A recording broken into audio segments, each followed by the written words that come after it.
Acostumbrados como estamos a vivir entre el smog, los bloques de concreto y la maraña de cables en la Ciudad de México y en otros emplazamientos urbanos, muchas veces damos por perdidos aquellos espacios de profundo verdor que en automático nos llevan a otros mundos. Pero existen mexicanos que han hecho de su vida la creación de estos mágicos espacios. Y en particular sobresale el grupo Folia, un equipo de jóvenes queretanos que han enfocado su creatividad para imaginar jardines y otros espacios naturales para cambiar la perspectiva de nuestros días, ya sean hoteles, escuelas, residencias o edificios corporativos. Hoy me dirijo allá a Santiago de Querétaro para platicar con Guillermo Lizardi, uno de los integrantes del grupo Folia. Con él buscaré descifrar la importancia que los jardines y los espacios verdes tienen en nuestra vida y cómo son capaces de transformar nuestro acontecer cotidiano en este nuevo México.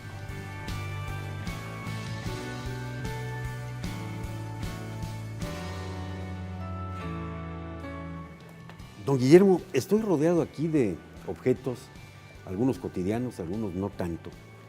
He visto cosas que hacen armonía con otras. Es un espacio muy sui generis. Me da la impresión de que son elementos lo mismo para las labores cotidianas en una casa que para adornar, que para darle distinción o para de cualquier lugar hacer una especie de diseño. Háblame de esa idea del diseño de escenarios, del diseño de paisaje, porque a lo que estamos nosotros acostumbrados es a oír que el diseño es una cuestión que un artista o un creativo se sienta y hace un boceto, ¿sí? y nada más, ¿no? Pero el diseño pasa por también poner volúmenes y espacios en torno a un jardín o en una casa que diseñan lo que uno ve. ¿Cómo está eso, Guillermo? ¿Nos explicas? Bueno, nosotros siempre todos los proyectos son personalizados, entonces es dependiendo del cliente que tengamos, la familia que se tenga, el espacio que se tenga y la situación en donde esté, ¿no? O sea, depende mucho de la ciudad. No tratamos de imponer, sino más bien de adaptar, de ir como con la idea que ya tiene el cliente, con su casa. Al final de cuentas, el jardín es una parte más de su casa, ¿no? Nosotros entendemos el jardín como un cuarto más. No simplemente pues algo que se ve, sino más bien buscamos que sea algo que se viva.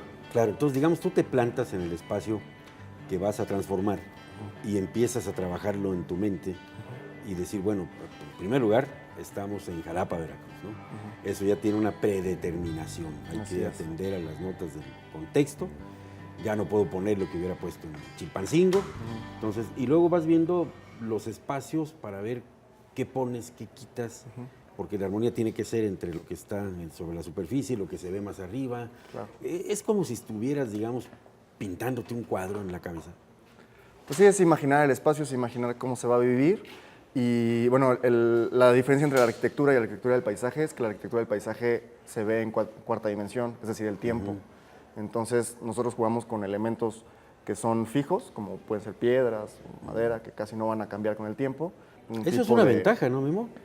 Pues puede ser una ventaja. Sí, tú tienes una ventaja sobre otros diseñadores que se constriñen al boceto, a lo que va a estar fijo, ¿no? Sí, es algo muy bonito porque pues podemos regresar al espacio y pues se cambia, ¿no? O sea, voy un año después y ya cambió una cosa, pero como se juega con lo vivo, al final de cuentas se trabaja con lo vivo, entonces hay veces que hay condiciones que tú tratas de mediar, pero inclusive con el cambio climático, ¿no? De repente antes en Querétaro no llovía nada y ahorita llueve muchísimo, entonces ya hay vegetación que se ha ido adaptando o que podemos jugar más con ella que antes.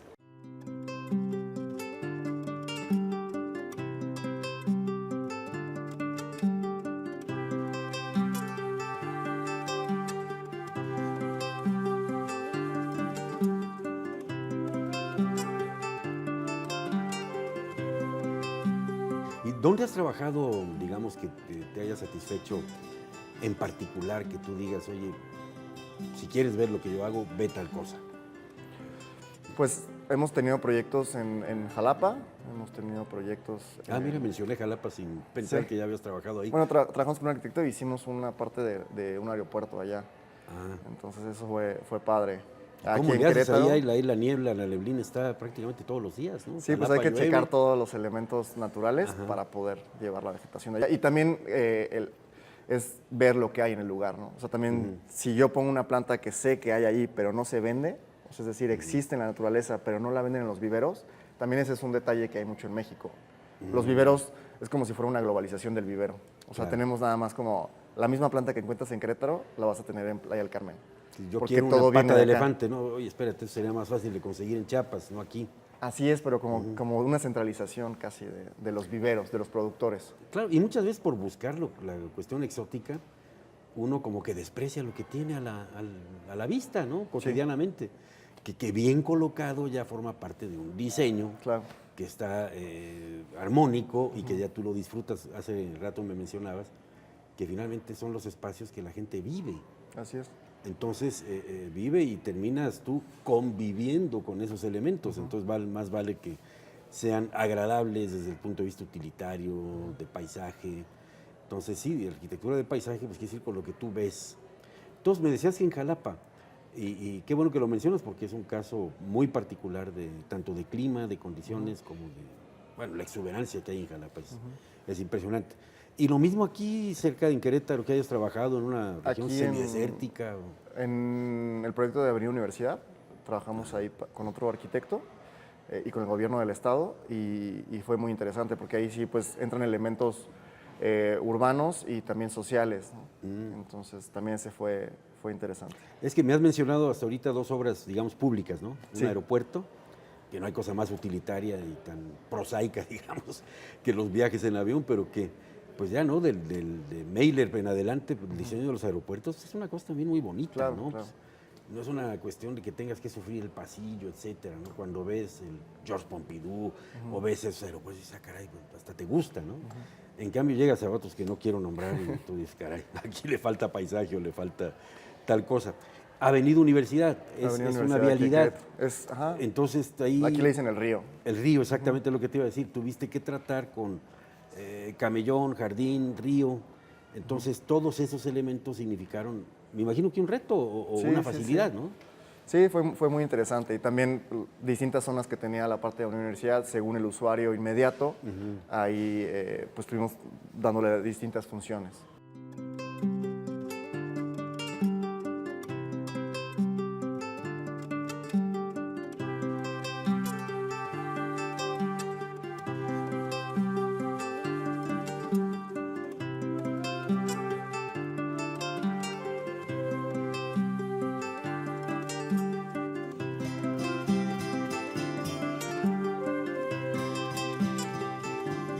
¿Te has inspirado tú? ¿Hay clásicos del paisaje?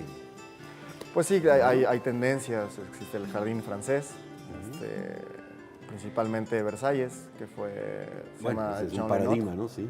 Así es.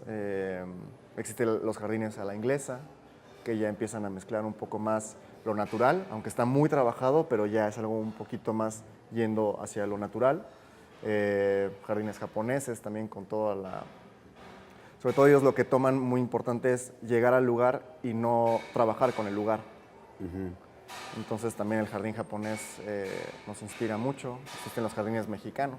Bueno, que Sí. son- Sí. que Fíjate se que ahora en conocen mi como querida y cactáceas. sufrida y atribulada Chilangolandia, la hoy Ciudad de México, he visto una proliferación que es un golpe benéfico para la vista, los jardines verticales. Sí, Eso es como una tendencia, es una sí, moda. es una tendencia. ¿Sí? Sí, así es. Es difícil, ahora sí que colgar un jardín de esa manera.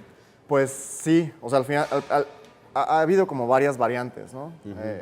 El origen del jardín vertical es de un francés, un botánico. Entonces él más bien lo que fue en sus viajes fue observando la naturaleza.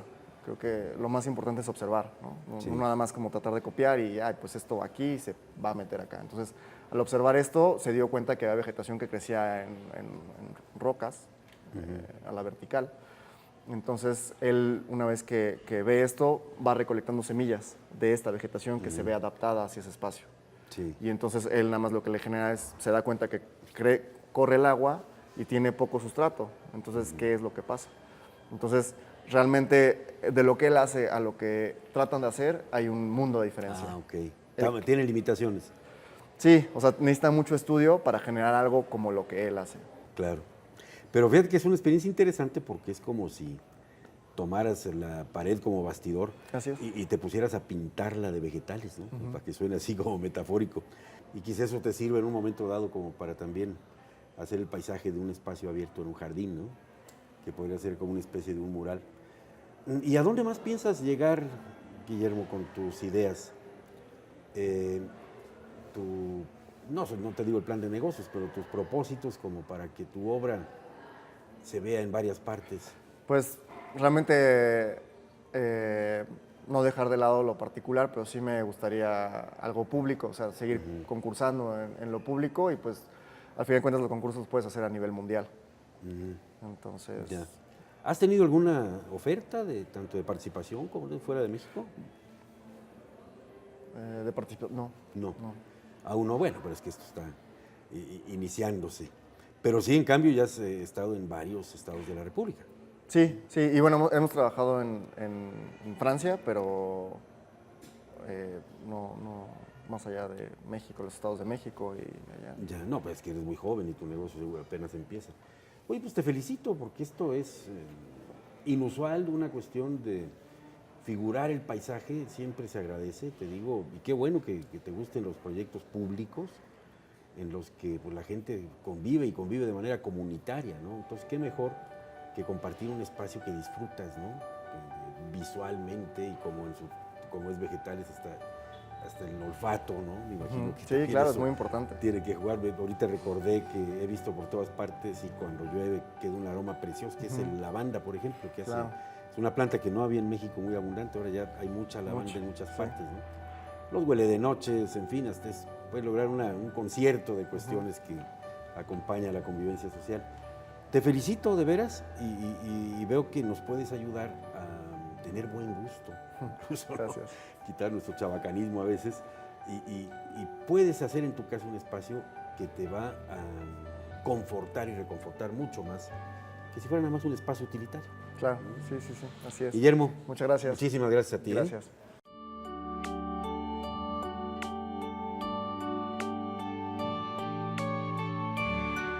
Los jardines han sido históricamente espacios de meditación, de introspección, de ensueño, lugares a los que escapamos para hundirnos en meditaciones profundas o en contemplación desprovistos de cualquier tipo de presión. Porque en el constante ajetreo al que nos enfrentamos en esta vida moderna, debemos buscar estos espacios de descanso, espacios que nos ayudan a recuperar el valor de nuestro tiempo y de nuestra existencia. De aquí la importancia del Grupo Folia, que a través de la creatividad logra transformar nuestros paisajes cotidianos y, por lo tanto, transforma nuestro acontecer diario en este nuevo México.